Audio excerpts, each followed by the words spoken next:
বৃষ্টি আর বৃষ্টি।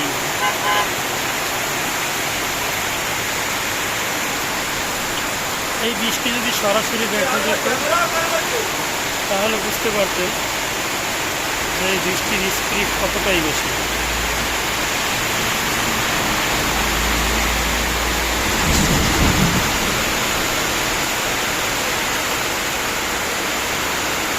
বৃষ্টির যে কী পরিমাণ স্পিড, বৃষ্টির যন্ত্রণা রাস্তাঘাট ছেড়ে সবাই দোকানের উপরে বসে রয়েছে। প্রচুর বৃষ্টি হচ্ছে, রাস্তার উপরে পর্যন্ত পানি জমা হয়ে গেছে। আমাদের এই রোডে কখনো এরকমভাবে পানি জমে না। দেখেন কী পরিমাণ বৃষ্টি, না দেখলে বুঝতে পারবেন না এতটা বৃষ্টি যে বলার বাইরে। মানুষ ভয়ে গাড়ি থামাইয়া তারপরে দোকানপাটে চুপ করে বসে আছে। বৃষ্টির যে এত চাপ, পানির স্রোত।